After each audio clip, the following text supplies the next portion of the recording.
Hello guys, இன்னைக்கு ரொம்ப இன்ட்ரெஸ்டிங்கான சப்ஜெக்ட் தான் நம்ம பார்க்க போகிறோம். எது பார்க்க போகிறோம்னா மேக்ஸ் தான் பார்க்க போகிறோம். இந்த மேக்ஸ் சில பேருக்கு பிடிக்காது, எனக்குமே பிடிக்காது. இப்போ தான் நான் இதை இன்ட்ரெஸ்ட்டாக படிக்க ஆரம்பிச்சிருக்கேன். அதாவது எனக்கு ரொம்ப எல்லாம் மேக்ஸ் வராது. எனக்கு தெரிஞ்ச சின்ன சின்ன ட்ரிக்ஸ் உங்களுக்கும் சொல்லித் தரலாம் அப்படின்னு வந்திருக்கேன். உங்களுக்கு பிடிச்சிருந்துச்சுன்னா சப்போர்ட் பண்ணுங்கள், ஓகேவா?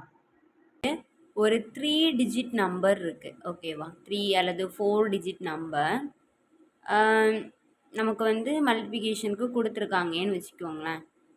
எப்படி கொடுத்துருக்காங்க அப்படின்னா, நமக்கு இதை நம்ம நார்மலாக எப்படி பண்ணுவோம்,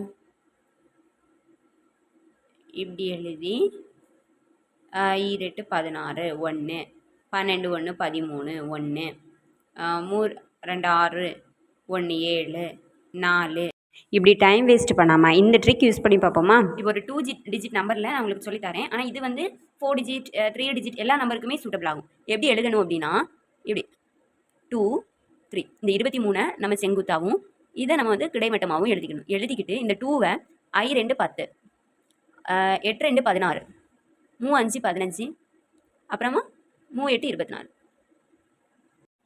அப்புறமா நம்ம லேயராக பிரிக்க போகிறோம், ஓகேவா? பாக்ஸ் போட்டு லேயராக பிரிக்க போகிறோம். எப்படி லேயர்னா இப்படி இதில் நம்ம 2வை மட்டும் 4வை மட்டும் நம்ம கீழே எழுத போகிறோம். இந்த 2வை இங்கே கொண்டு வர போகிறோம். அப்போ 8 2 16 2 18 18 15 33 அந்த 3யை இங்கே கொண்டு போகிறோம். அப்போ 10 3 13 நம்ம இதை நம்ம கால்குலேட்டர்லையோ அல்லது நார்மலாகவோ மல்டிப்ளை பண்ணி பாருங்கள், இதே ஆன்சர் தான் வரும். நான் இது ஏன் அப்படி சொல்லியிருக்கேன் அப்படின்னா, இது போட்டு நம்ம பழகும்போது இது ரொம்ப ஈஸியாக இருக்கும். இது நமக்கு 2 into 2க்கு தானே இப்படி வந்திருக்கு அப்படின்னு நினைக்காதீங்க. நமக்கு பெரிய டிஜிட் நம்பர்னாலுமே நமக்கு ரொம்ப ஈஸியாக இருக்கும். இது நம்ம போடும்போது உள்ள டைமிங்கும் இது போடும்போது உள்ள டைமிங்கும் நீங்கள் நல்லா டிஃப்ரெண்ட் பண்ணி பாருங்கள். நமக்கு எஸ்எஸ்சியை பொறுத்த அளவில் நமக்கு ஒரு கொஸ்டினுக்கு மேக்ஸுக்கு, ஓகேவா?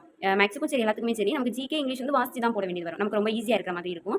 ஆனால் நமக்கு மேக்ஸை பொறுத்தளவில் கண்ணீர் நடிக்கிறதுனால நமக்கு செகண்ட் 45 செகண்ட் 50 செகண்ட் தான். அதாவது ஒரு கொஸ்டினுக்கு டிவைட் பண்ணி டைமிங் பார்த்தா நமக்கு அவ்வளோ டைமிங் தான் கிடைக்கும். நமக்கு தெரிஞ்ச கணக்கு கூட சில நேரங்களில் ஸ்பீட் இல்லை அப்படின்னா நம்மளால் போட முடியாது. அதனால் நான் உங்களுக்கு இந்த ட்ரிக் சொல்லி தந்திருக்கேன். உங்களுக்கு பிடிச்சிருந்துச்சுன்னா ஃபாலோ பண்ணுங்கள். Okay, Tata, thank you.